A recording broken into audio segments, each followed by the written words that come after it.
She says here people visit the so-called scholars who write verses of the Quran on a small piece of paper and order the person to do various things like soak it in water and drink it, bury it in your house, rub the paper all over your body. What's your opinion regarding these type of practices? Number one, I object to being judgmental before knowing the hukm, because you already judged the people and said the so-called scholars. It doesn't mean that I agree. It doesn't necessarily mean that I agree with what they do, but you're asking a question. So let's see whether this practice is valid or not, then determine whether they're scholars or not accordingly. Number two, the practice of reciting the Quran on water, whether it's Zamzam water or any drinking water, and drinking the water, performing wudu with it, or washing the body with it, is actually a valid practice. Ibn al-Qayyim listed that in his beautiful book, The Prophetic Medicine, in the book of Zadul Ma'ad, the provision of the traveler.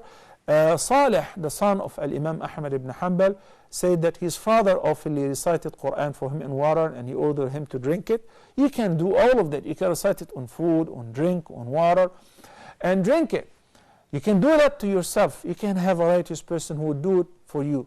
But the way that you're presenting your case, that people do this as a business, in addition to asking you to do extra things which are unprecedented, such as bury it in certain corners, haram.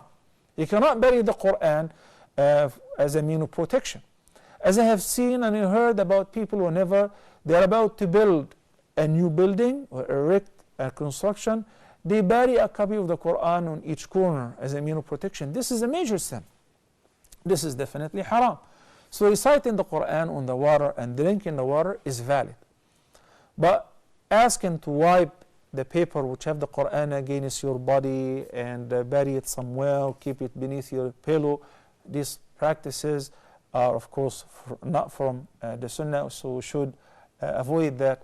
You know, Allah subhanahu wa ta'ala said in the Quran, وَنُنَزِّلُ مِنَ الْقُرْآنِ مَا هُوَ شِفَاءٌ وَرَحْمَةٌ لِلْمُؤْمِنِينَ وَلَا يَزِيدُ الظَّالِمِينَ إِلَّا خَسَارًا. The entire Quran is a shifa, from Surah Al-Fatiha to Surah An-Nas. Any surah, before drinking, you recite the Quran on the water and you drink it with the intention of shifa.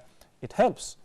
Or for the removing the hasad or the evil eye, making wudu or ghusl with it, it does help. May Allah